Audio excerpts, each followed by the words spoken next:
Watch the Scream 4 panel from Scaradise 2026. And now, for the 15-year reunion of Scream 4, let me call them on out. Let's bring them on out. Miss Hayden Panettiere, Miss Nico, Tortorella, Mr. Rory Culkin, and Miss Aimee Teegarden from Scream 4!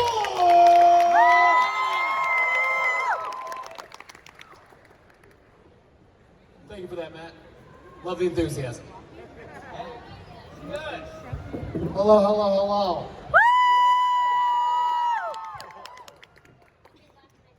All right, welcome to the Scream 4 panel. Kind of an undersung sequel when it came out.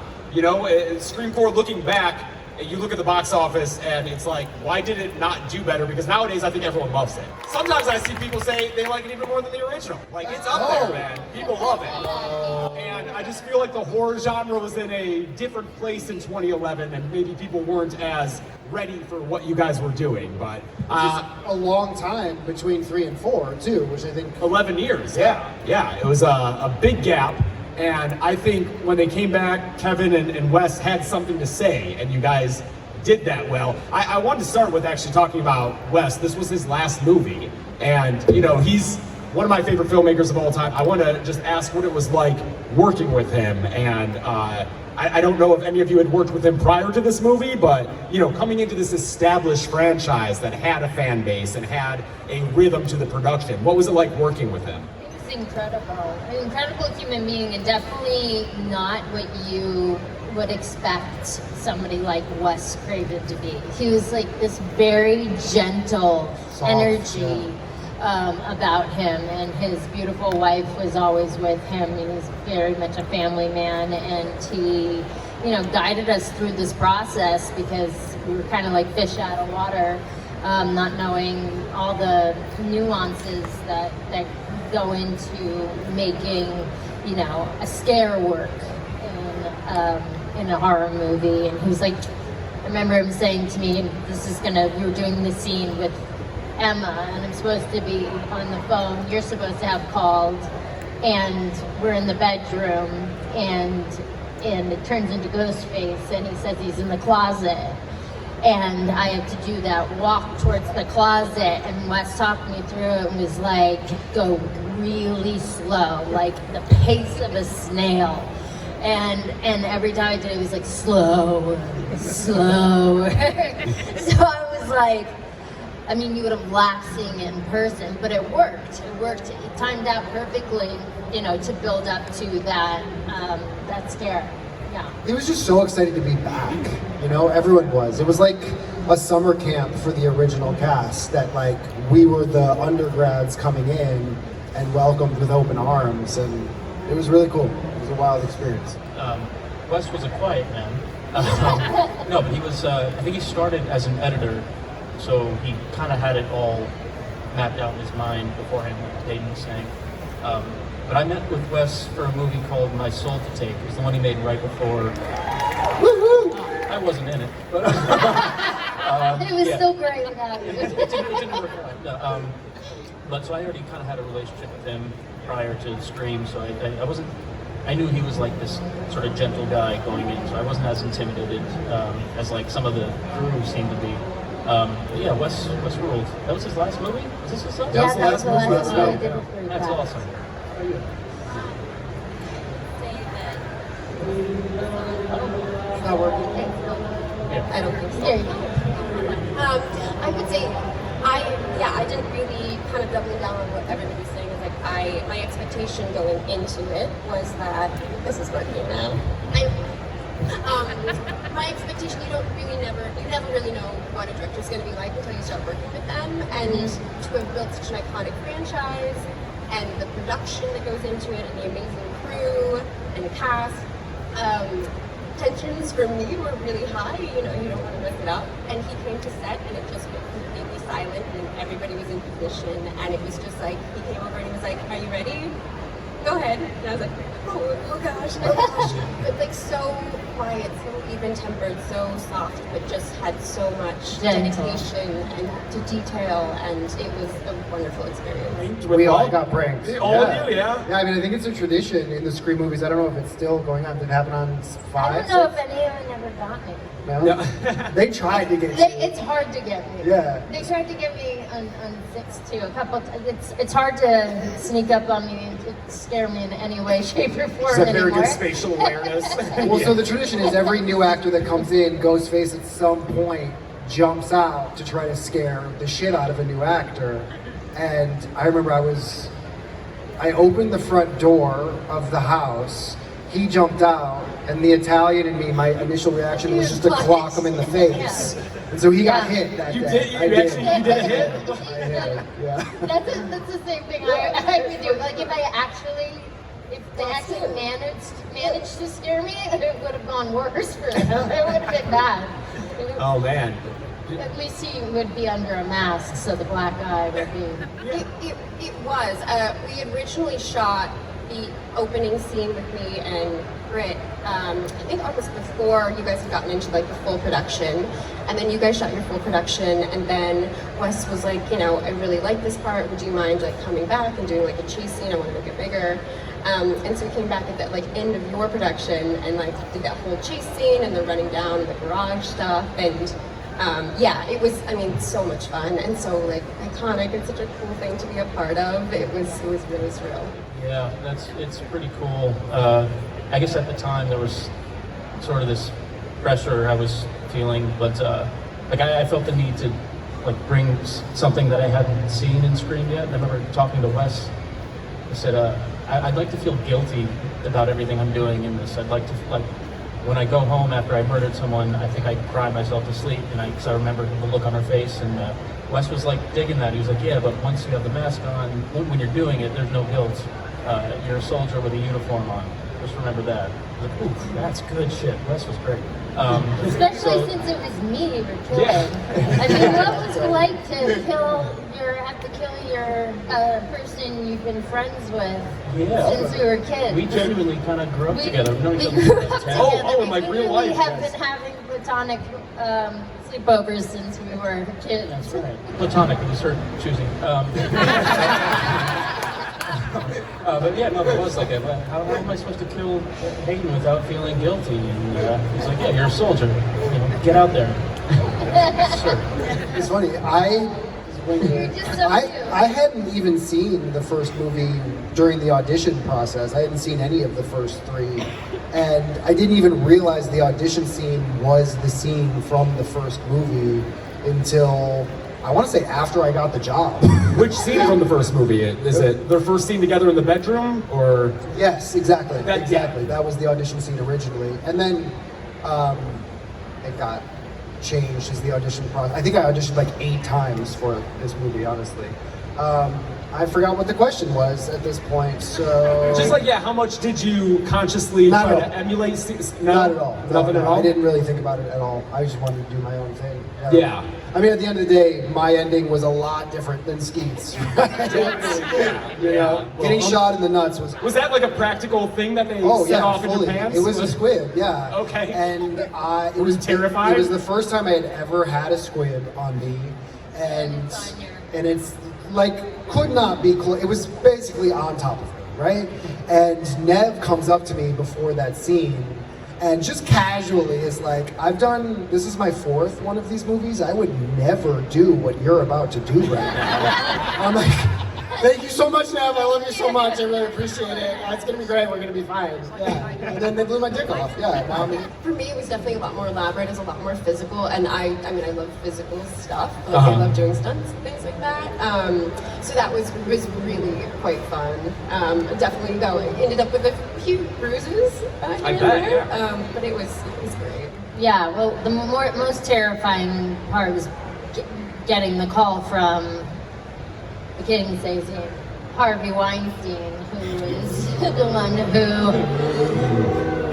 who basically bullied me into doing the film. I wanted to do it anyway, but he was like essentially telling me, I'm not giving you a choice here. And once you're part of the family, you're always part of the family, insinuating that, you know, you get other things. It was just very typical of who he turned out, you know, to be.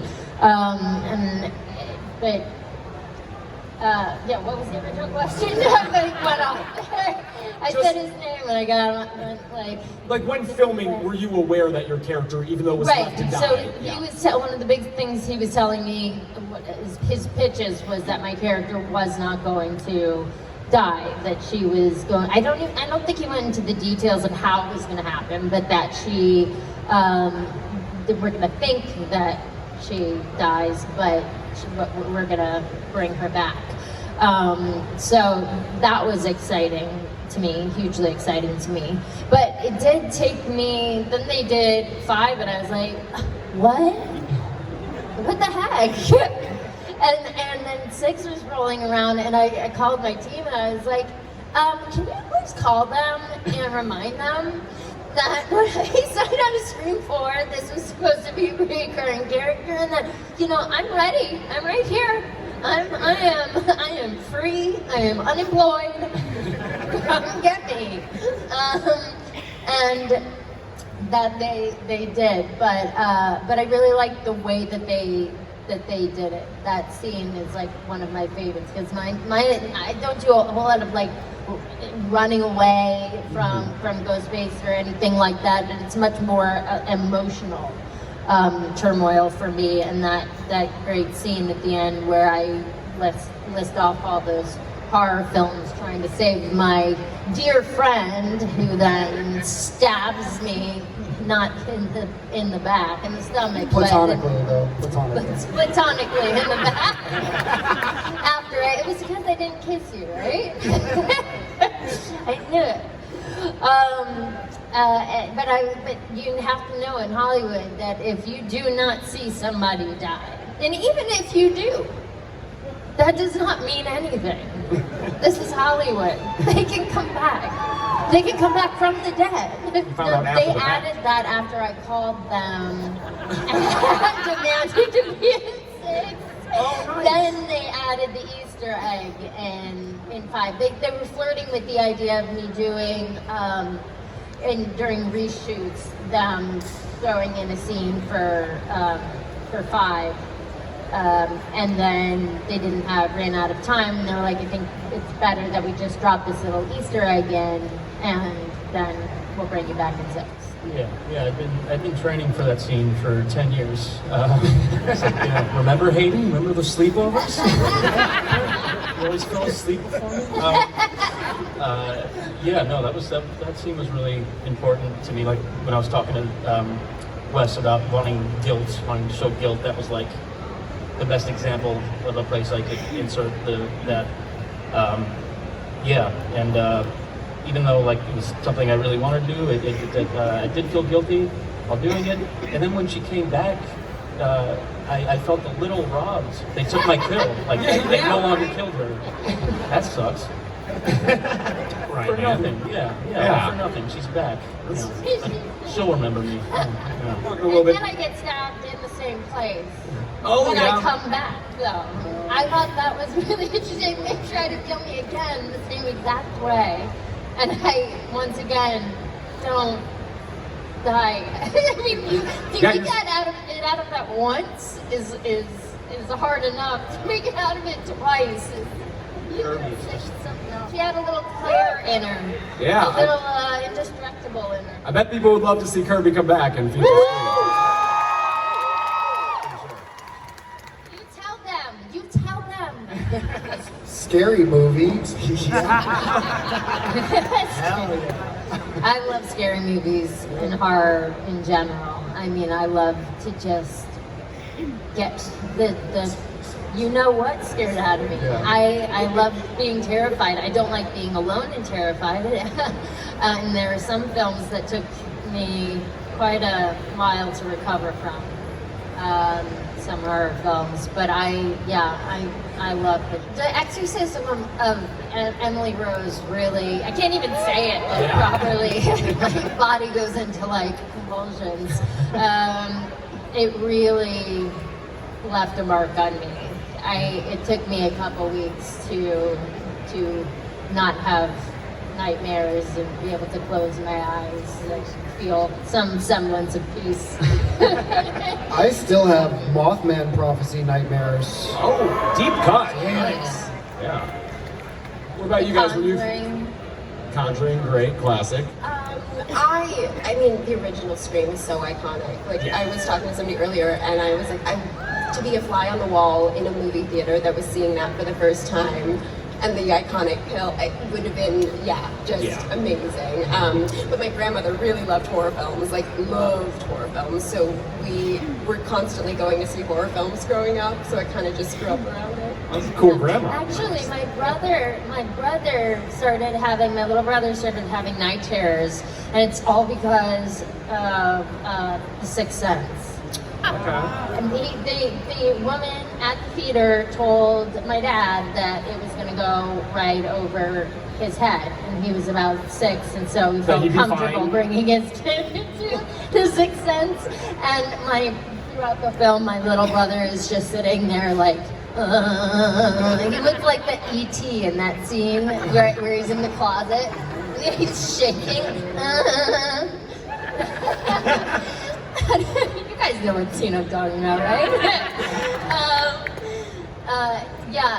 And for years afterwards, he had night terrors because of that. I think him and I were the same, like that otherworldly scare is what really gets to me. Supernatural. But I love that Scream 4 also had this it's a completely different kind of horror movie, and it had humor to it. It had these great comedic moments and these just really interesting characters, and we all became best friends.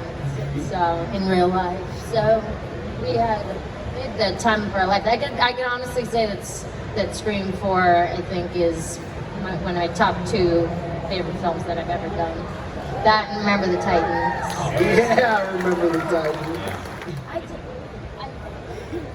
think the first one I don't think. He's asking if we stole things from the yes. You stole. I think the statute of limitations is passed, you know? Absolutely. You did for sure. I got the mask, I got the knife, I got it all. But I'm not much. I don't remember there being much that we would have everything from old movies in one room. You stole stuff from 6. From 6, I did. I think For some reason, I I have a handful of stole. shattered glass. You know what? I managed to get away with that. Never gonna use it if someone wants it. Okay. That's pretty much all I. So many people would want that, and there was like crisis. Wes actually asked the Some hay. prop master to show him that, and he took some of the weird hooks in the barn home. Wes was like, I'll have these. And even the crew was like, oh, okay. They had these rusty like sickles and stuff. Very strange. Oh, Wes rules.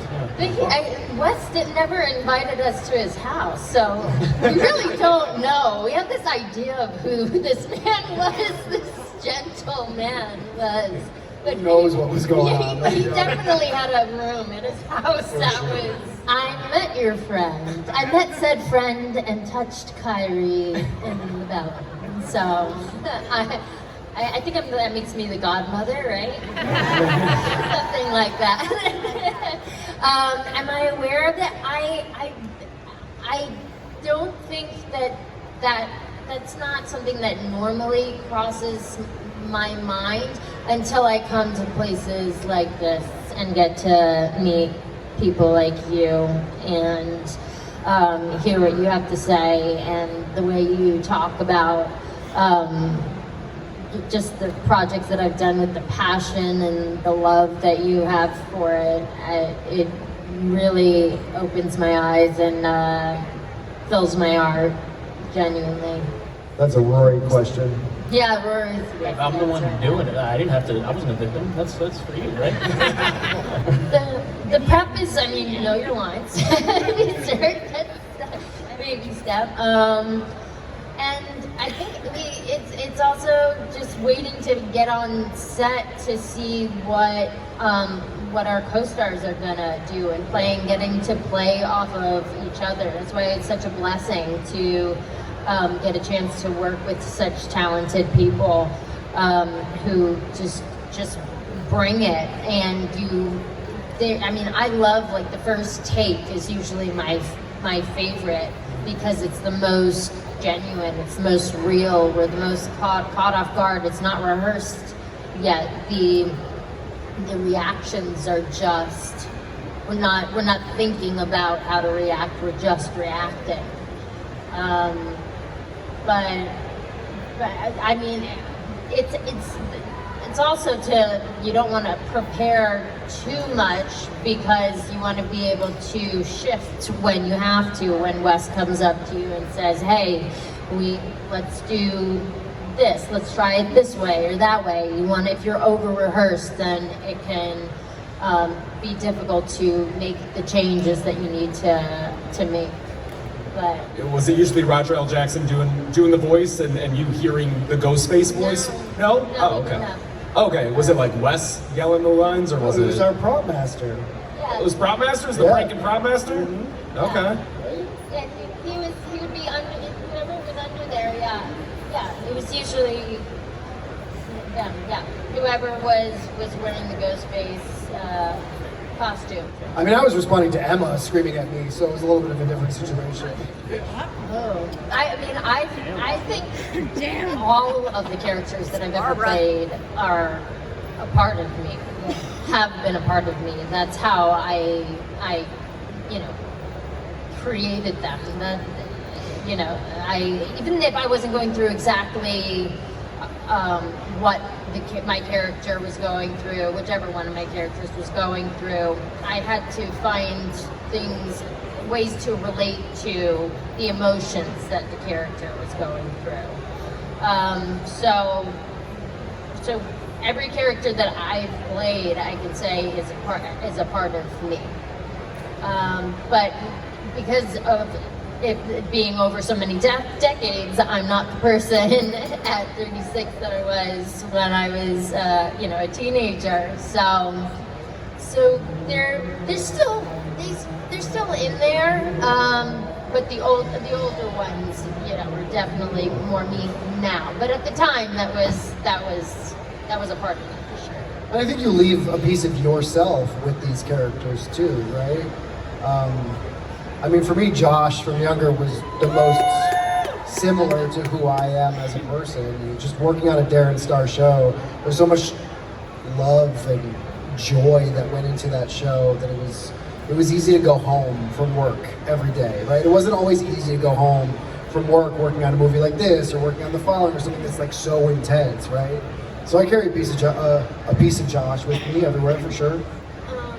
I would say, kind of in the same world of you leave little pieces of yourself within these characters, and sometimes when, at least for me, I'm revisiting something that I did when I was really young. I mean, I was very lucky to be on a TV show that went on for 5 seasons, and I kind of grew up and my formative years were on TV, and revisiting them, it kind of almost feels like, I don't know, friends that you haven't seen in a while, and almost like even just trying to recognize the person you were then and the person you are now and the growth in between that. I don't know, I feel very, very lucky. Sometimes it's almost shocking though. You're like, oh right, I did that, or I was a part of that, or who is that girl? That was me. But yeah, pretty interesting. He was like playing Charlie Walker in this. I was like 20, 21, and I still didn't have like my process figured out. So I was like really mean to myself the whole time. Like before takes, I would try to like hide in a corner and slap myself, and how dare you, and like make myself feel shame, because I thought that would be like cool. I thought I'd I'd give a good performance if I was just really mean to myself. And chugging Red Bull. Yeah, it's horrible. Like it all feels like a dream, like a nightmare kind of. But yeah, I was always like really mean to myself, and then and he kind of stuck with me. I was kind of like an Eeyore a little bit afterwards, and then I did a movie called Lords of Chaos like 6 or 7 years later. Thanks. And the character is Euronymous, and he's just this egomaniac, and I really needed that. I needed a bit of an ego to pull me out of this like weird shame I had. So yeah, Charlie Walker was sort of like sort of pathetic, and then Euronymous was sort of this, thought he was powerful, so it was like I needed that to pull me out of Charlie. So those are the two, yeah. Oh, we all want to be in the next movie. We want to those of us who are dead want to come back, and those of us who are not dead still want to come back. No, none of us know. I mean, I think you were the best of both worlds. You got to be killed, and then you got to come back. Yeah. We also didn't all know who was gonna die when we started filming. There was like definitely a bunch of script stuff happening on our film that things were kind of like up in the air a little bit. So we were finding out in real time while we were working who was staying and who was going. Didn't they like withhold the end of the script? Well, they didn't have it written. Remember? Okay, I didn't know if they were lying to us when they said that, Right. or were like just trying to get us to not beg for it. There were some butting heads on our film, and Nico, did you ever believe that your character might make it, or were you like, no, absolutely not. Yeah, I was gonna say, like, boyfriend guys. The way it definitely was gonna set make up, it. no, Yeah. I was destined to die in that movie. Your one of my guess- favorite characters. Your guess is as good as mine. It might take me, instead of a phone call this time, it might take me actually showing up to one of their houses and camping out there, chaining myself And a to the ghost lawn, face to the mask. tree in the lawn. I refuse to move unless you put me in the movie. I have no idea. I would, but should that opportunity arise, I would be over the moon. So, It's always weird. I mean, most actors are their own most intense critics, and it's never just a comfortable thing watching yourself in a movie or in a TV show. I usually watch it once. I'm like, okay, we're good. That's enough. turn it off, please. We're done. Yeah, it's all the prep. It's all the work. Yeah, I we'll wish see I would have all done that, that even if it's different. CG. I Yeah. can't believe I screamed like that. Like, yeah, it's weird. Or which take that they chose to go with. Yeah, 'cause you have no When, control over that. On set, we could do a take and go, oh, that was awesome. That felt the best. That they're definitely gonna go with that one. And then you see the film and you're like, that is not at all what was going on in their mind, I guess, or like ultimately the choice that they made. So seeing it, we have this idea, this very general concept of a movie that we're going to try to make, and I mean try to make, and then all you can do is go in and do the best you can do. You can put your best foot forward, right? That everything goes well, and then it goes into it's completely out of your hands, and it's in the editing room, and what the finished product that ends up coming out can be shocking. I mean, I've done projects and seen it and been like, I need like therapy now, because that is not at all like, I need to go hang myself. I'm gonna go hide. After a premiere hit in the bathroom, my friend had to come get me because I was so shocked.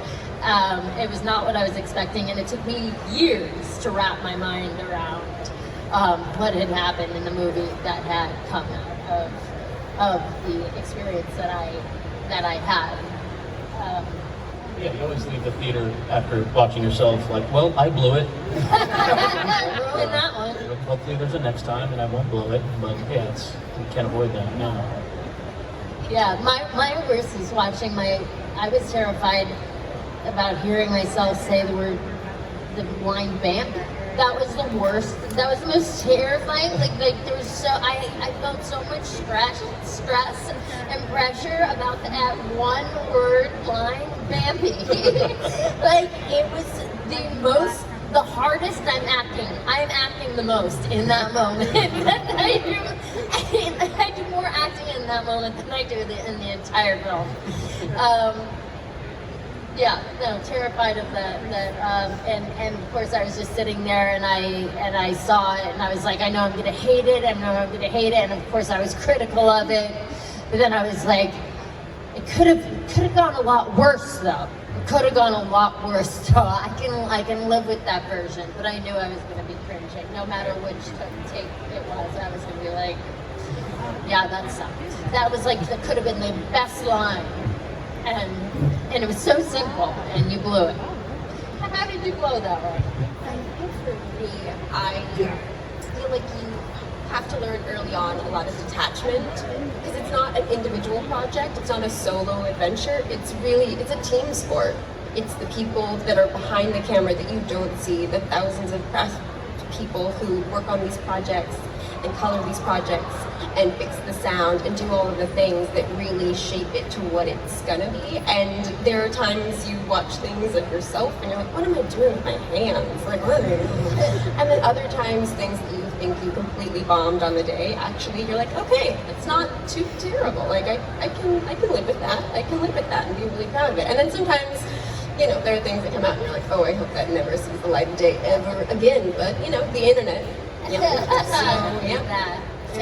When you guys filmed Scream 4, it was in Ann Arbor, where I was going to college at that time. I went to U of M. Did you go to my 21st birthday? It's not Because I cool heard enough to it's basically the entire college town went Really? to birthday. So where were you? Yeah. No, I swear to God, my friends, our friends, they threw me a surprise 21st birthday, rented out this entire building. Where was it? What building? And Do you remember? Right downtown. Okay. It was downtown. I don't remember. I thought I was going to dinner, and Vladimir Klitschko did it with our friend Jeff Beecher, who does Beecher's Madhouse, and at the time David Arquette was doing Beecher's Madhouse with him, and they all threw me the most epic.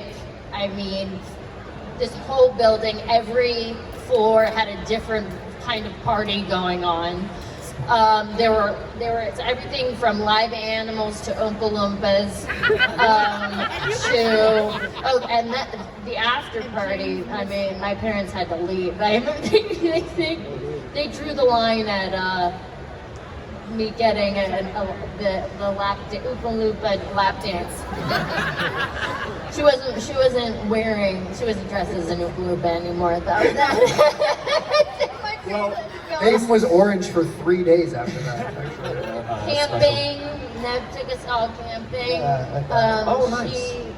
She got this campground that had one main house and multiple little cottages on it, and invited all of us, and we just Raged. Raged would be The word food was for it. also fantastic in Ann Pretty good, Arbor. Yeah. Emma and I and Marielle took a trip to Florida for 4th of July. We went to Lollapalooza. We went to Lollapalooza. We went. Didn't we go to Bonnaroo? No, we go to Bonnaroo. Bonnaroo in Tennessee? We didn't go to Bonnaroo. Okay, but yeah, Lollapalooza was during. This is a free tattoo from Lollapalooza. I got one too. Scream 4. Yeah. Scream 4. I think it's called Scream 4. Scream 4. We're in collective agreement over here. Scream 4.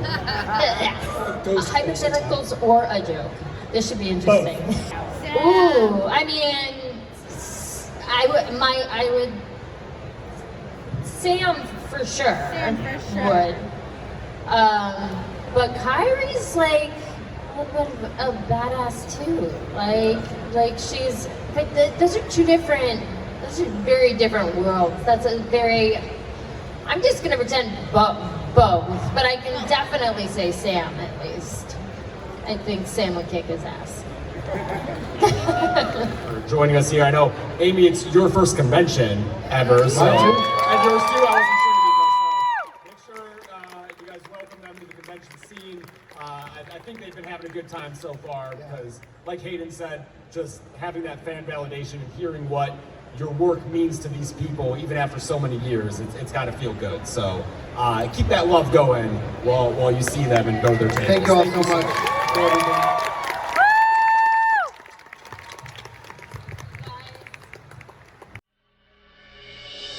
If you like the video, please like and subscribe.